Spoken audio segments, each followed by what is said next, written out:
One visitor centre in the Peak District is doing things differently and are making nature's recovery the main attraction. We visited the Rock Mill Centre to see the grand opening of their new permanent exhibition, which shows what a wilder new mills could look like in the future.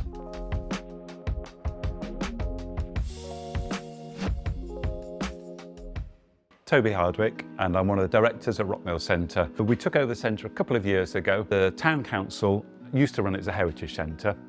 They moved the heritage out to another building, so this building was left empty, but the volunteers who used to run it still wanted to run it. So I saw an opportunity that the building could still be open as a visitor centre, could still function as the tourist information centre for the town, but we could do other things with the rest of the space. The group of us who began all really cared about what was happening locally in the environment, and we wanted that to really be one of our priorities.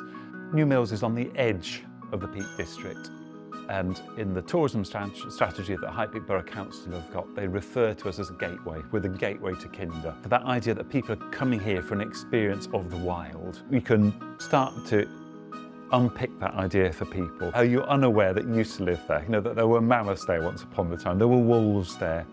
It was a much richer environment, and what you're seeing now is the tail end of something.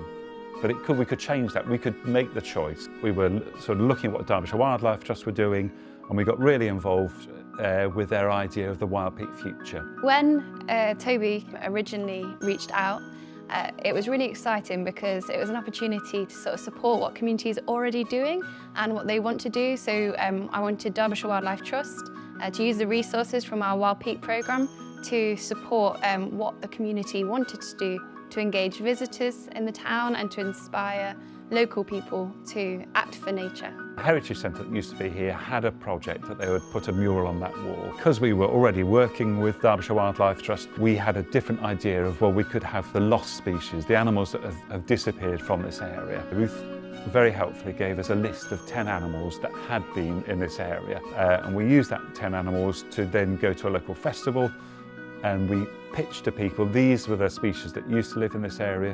What animals would you like us? Of that list of 10, choose 3.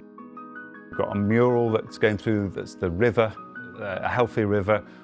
We've got new displays around us. We've got one that's celebrating the rivers and the community. When people have good ideas, such as the creation of the Rock Mill Centre, we want to act as a community, and so Derbyshire Wildlife Trust just being a strand of resources, funding and advice that can enable people to do more, and that's how we're really going to achieve a sustainable future and sustainable progress towards nature's recovery in the area. Derbyshire Wildlife Trust have helped us from the beginning of the Once and Future map. This is the future. This is what's in the future.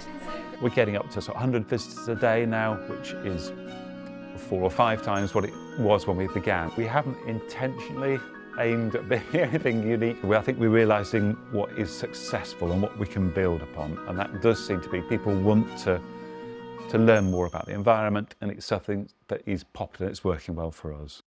Want to take more action for nature? Visit our website or subscribe to our channel.